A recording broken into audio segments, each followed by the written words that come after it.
Good morning, my friends. Welcome to this episode of Happiness After Codependency. I'm Marshall Berkshire, and I'm your guide back to that happiness, or even to discovering it for the first time in your life beyond codependency. Excited to have you here. In today's episode, we're going to be doing episode number 9 of Emotional Wellbeing. We're going to talk about a trick I use in order to regulate the anxiety or fear one has about what other people think about them. So we're going to be jumping into that here real quick. Before we do that, I am going to get this shared out to the community so you guys can participate as well. Let me know how you're doing in the comments below.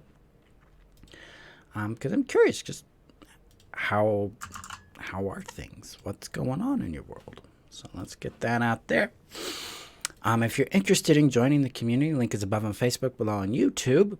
Make sure you check the rules in the description above on Facebook, below on YouTube, and check the rule link there. Make sure the rules are something that work for you, and that the community is an appropriate container for you in your journey.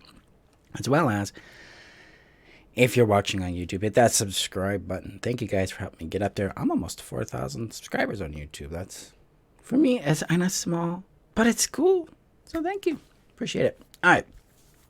As well as here on Facebook or on the podcast, share this out with people you know that could benefit from it. I really appreciate that. That help there in getting my work out there into the world. Because frankly, guys, we're interdependent. We can't succeed without each other. So I appreciate your contribution to my success and my prosperity. And I hope that my work is adding to your success and prosperity in your world. All right.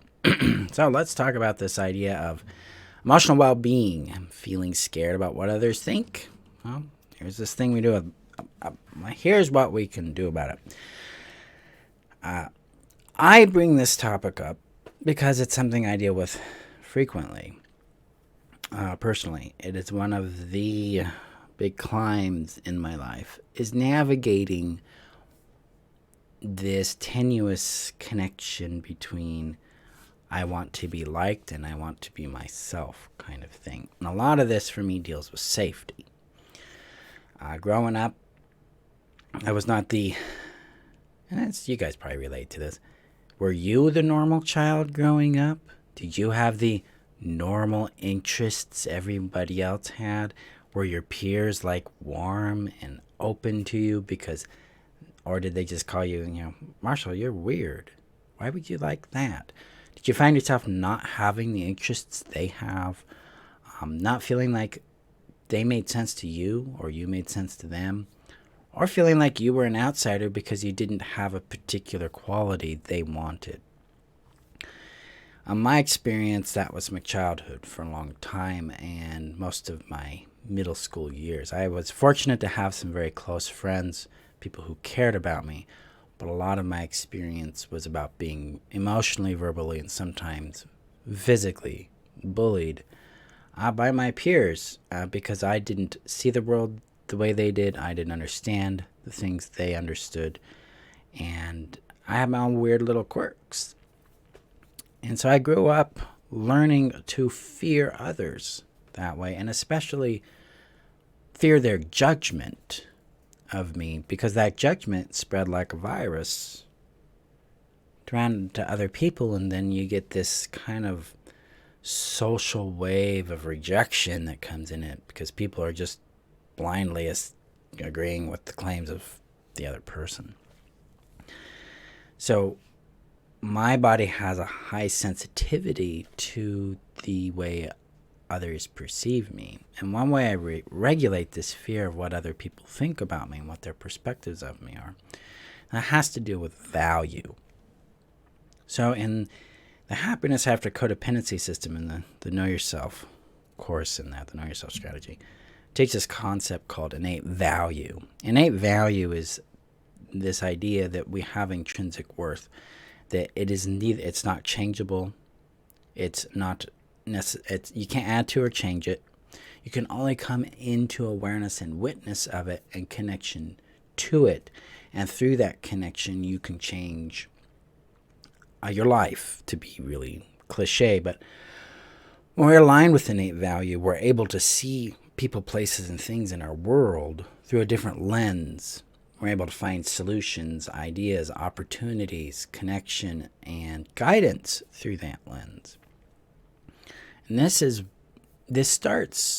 cultivation of innate value, getting connected to it and starting to experience it.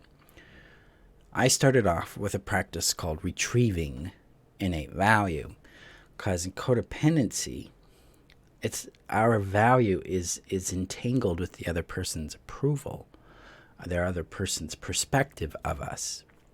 So we have given them a sense of authority and power over our sense of worth as a human being.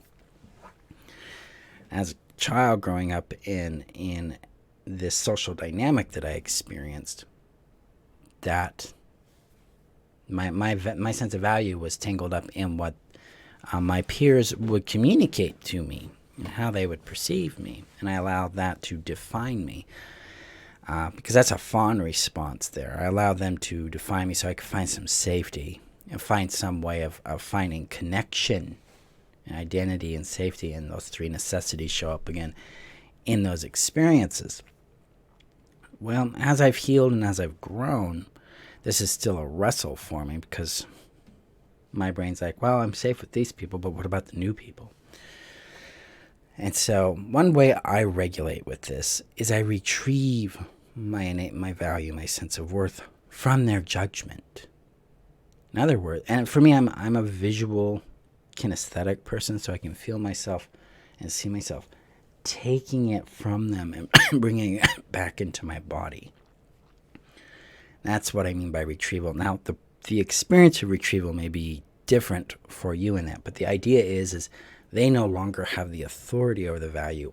I have my value despite them and their perspective. Put another way, I differentiate my worth from their opinion. So now I have the separation there, and two realities can exist there. Their reality of how they perceive me, my reality of who I am to me. And I have found over and over and over and over, this regulates my social anxiety. It brings it way down, because now I don't care. Instead, I'm more curious about who these people are, curious about what they're doing, curious about where they fit in my world, because I'm now aligned with my own sovereignty, my own power, my own wisdom for my world. And that increases my safety, because safety is a funny thing. We've got three forms of safety we seek in life. We have physical safety, emotional safety, and relational safety. And each of these safeties operate in a three-way connection with reality. So that three-way connection is you to yourself, you to others, and others to you. Okay? So like in physical safety, am I a physical safe space for myself? Is my body a safe space? Is my physical container? Am I treating myself with safety? Emotionally, am I emotionally safe? Do I respect what I feel, value what I feel, treat what I feel with respect and curiosity? And then relationally with myself, am I treating myself with respect? Am I valuing my own boundaries? Am I acknowledging my needs, my wants, my capacities, my limits, that kind of thing? And this allows me to discover internal safety, the safety that's within my body. Even though, on our part might be anxious, I can find this other space of safety.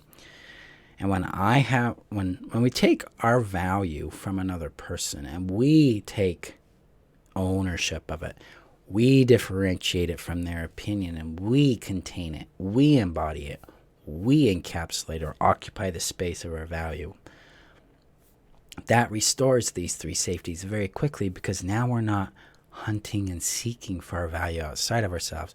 We're not trying to protect ourselves by throwing ourselves under the bus, and we're not trying to conform to something in order to appease a person, place, or thing we feel vulnerable to.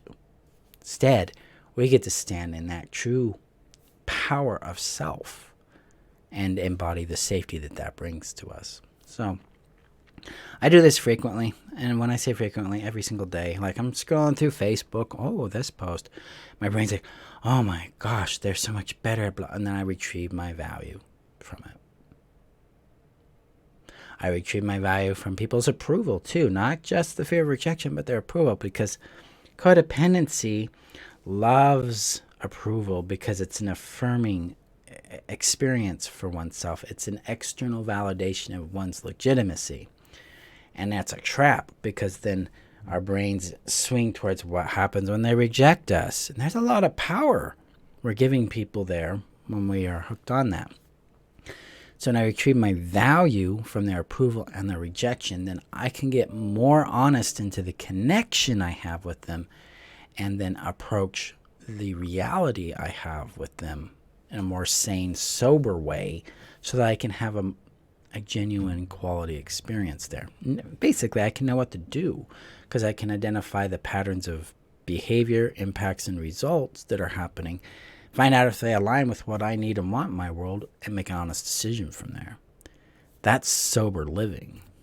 So my friends, if you're wrestling with this, if this is something that has got you gripped, like, their point of view terrifies my body, put this trick, use this trick, this approach, and see what happens for you. Now, here's the cool part. In the 5-day challenge that starts here in 2.5 weeks, so March 28th, class 4, we talk about innate value, and then I give you the process for retrieving that value. There's 4 different tools you can use to make that happen. So come, join us, learn about your innate value, how to differentiate it from transactional value or functional value, and how to retrieve it and then begin embodying it. Because there's an enormous journey of self there, and connecting to who we are while being anchored in our innate value. So come join us. The link is above on Facebook, below on YouTube, and on my front, and on the my front page of my website at freetheself.com. We start March 28th. We run through April 1st. Classes taught twice a day at 11 a.m. and 6 p.m. Mountain Time, Monday through Friday. Robin says, that space between is so healing. Whenever I can recognize that, I feel so many possibilities to enjoy life. Yes, because you're back aligned with you. You're back with who you are, Robin. So lean into trusting that a bit and seeing what else it discovers. What else do you discover there for yourself? My friends, we do not have to stay in codependency. We don't have to stay stuck. We don't have to cope with this either. And in my own journey with codependency, I remember one of my therapists was like, you're going to have to learn to cope with this, Marshall. It's part of who you are. And I'm like, I'm not going to play this game. That's actually what moved me into looking at other approaches to healing. And I'm like, I'm going to do my own thing. And here we are, guys. Codependency is a survival strategy. It has done its job. It's got you here. And now let's discover who you are beyond that codependency, so you can know real happiness, real well-being in your world. So come join us for the 5-day challenge starting March 28th. Again, that link is above on Facebook, below on YouTube, and on my front page. You have anything else going on in your world, I hold space for that, because I know there's a lot of turmoil going on for many of us personally and out there in the world. A lot of space for Ukraine and all the pain that's happening in Syria and Yemen and everywhere else, because there's a lot of humans doing harmful things to humans. So gentleness there. Okay. Now, thank you for being here. Thank you for giving me a bit of your time. If this video, if what I have talked about here has affected you in a positive way, let me know in the comments below, and also share this out to people you know that will benefit from it. And hit that subscribe button on YouTube, or follow me on Facebook or Instagram. Links above on Facebook, below on YouTube for those channels. Thank you for being here again. Appreciate you, and I will see you guys in our next video. Bye-bye.